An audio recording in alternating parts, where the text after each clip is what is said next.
साथियों नमस्कार। मैं आर के अमोल आज आपको इतिहास के पन्नों से कुछ रोचक बातें बताते हैं या चर्चा कर रहे हैं। द्वितीय विश्व युद्ध के बाद जापान के राजा हिरोहितो ने जापानी जनता से कहा कि अब समय आ गया है कि हम यह स्वीकार कर लें कि हम लड़ाई हार चुके हैं और असहनीय गम को बर्दाश्त करें। उसके अगले ही दिन 15 अगस्त 1945 को आहत मगर प्रफुल्लित चीनी राष्ट्रपति चीनी नेता चांग काई शेक ने भी अपने राष्ट्र को संबोधित करते हुए कहा कि नाउम्मीदी के अंधेरे में और संघर्ष के 8 वर्षों में 1939 से 1945 न्याय के परिप्रेक्ष्य में हमें सफलता मिली है। हम पीछे मुड़कर देखते हैं तो 1,08,00,000 लोग युद्ध में मारे गए हैं। चाइनीज 8 लाख से ज्यादा लोग शरणार्थी बन गए हैं। देश के सारे कल कारखाने सब लगभग बन चुके हैं। मैन्युफैक्चरिंग समाप्त हो चुकी है। सड़क एवं परिवहन के आधारभूत ढांचे ध्वस्त हो चुके हैं। फिर भी यह परमाणु धमाका था जो जापानियों को झुकने के लिए या आत्मसमर्पण के लिए मजबूर किया और पूरे प्रशांत क्षेत्र में अमेरिका की बढ़त हुई और पूरा जापान तहस नहस हुआ। और वहीं मुख्य भूभाग में चीनी सेना ने जापानी सेना को शिकस्त दी। चीन की राष्ट्रवादी पार्टी कुओमिंतांग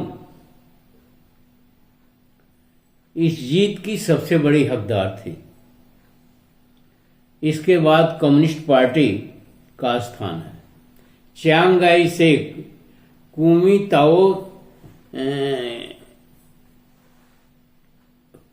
कुओमिंतांग पार्टी के से संबंध रखते थे। चियांग और कुओमिंतांग दोनों कई युद्ध हारे लेकिन हिम्मत नहीं हारे। जापानी उनकी ऊर्जा और संसाधन को कभी शून्य तक नहीं पहुंचा पाए बल्कि उन्होंने शत्रु को मजबूत ही किया। परंतु चियांग काई शेक इस जीत को बहुत समय तक नहीं भुला पाए। कुछ महीनों के अंदर ही कम्युनिस्टों ने उन्हें शिकस्त दी।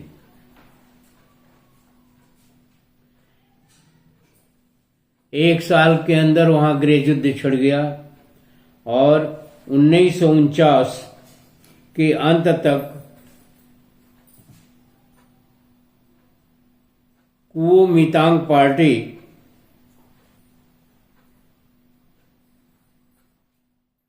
का एक बड़ा धड़ा ताइवान भाग गया और फिर चीनी कम्युनिस्ट पार्टी ने कुओमिंतांग पार्टी की जीत का विरासत संभाला और उनकी बुनियाद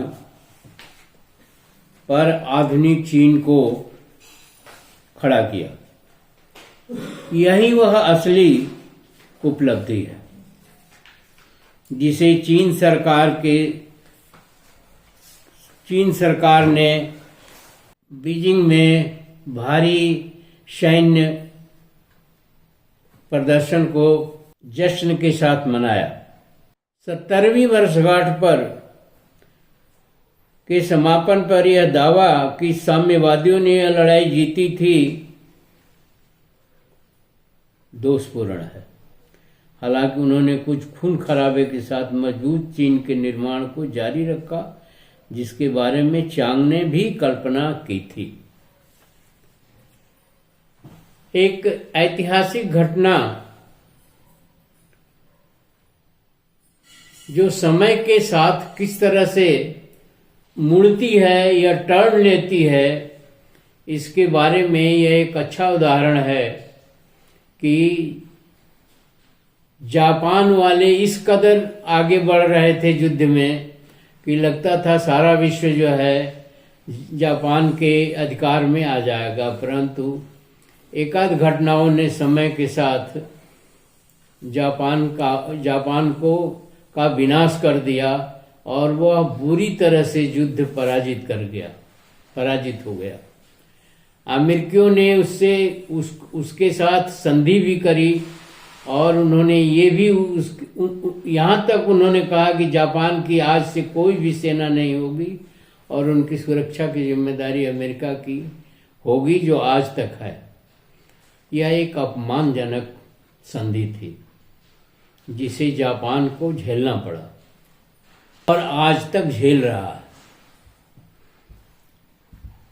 और द्वितीय विश्व युद्ध बहुतों के लिए सबक हैं, चाहे वो इंग्लैंड, पूरा यूरोप, जर्मनी, तमाम देशों के लिए एक सबक है जो अतिवाद के कारण हुआ।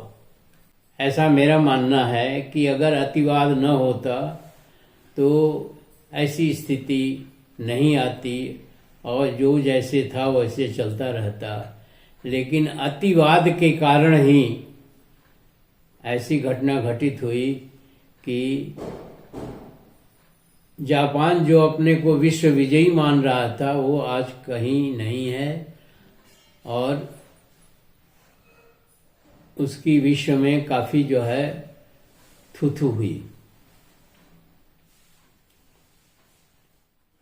इससे एक सबक लेनी चाहिए, एक सीख लेनी चाहिए अन्य देशों को भी, अन्य व्यक्तियों को भी। ये जीवन में भी इस तरह की घटनाएं घटित होती हैं, क्योंकि जीवन जो है सीमित दायरे में है इसलिए उसका जिक्र नहीं होता है, लेकिन जीवन में भी इस तरह की घटनाएं घटित होती हैं।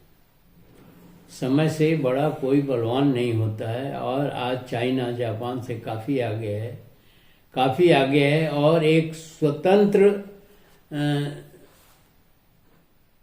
राष्ट्र भी है और स्वतंत्र उसकी एक विश्व में अहमियत भी है, जबकि उसके 8 करोड़ जो है द्वितीय विश्व युद्ध में शरणार्थी बने थे। 1 करोड़ 8 लाख लोग मारे गए थे। यह एक बहुत ही भयानक आंकड़ा है और एक बहुत ही सोचनीय स्थिति है। इसी के साथ वीडियो समाप्त करता हूँ। धन्यवाद। जय संविधान, जय बुद्ध।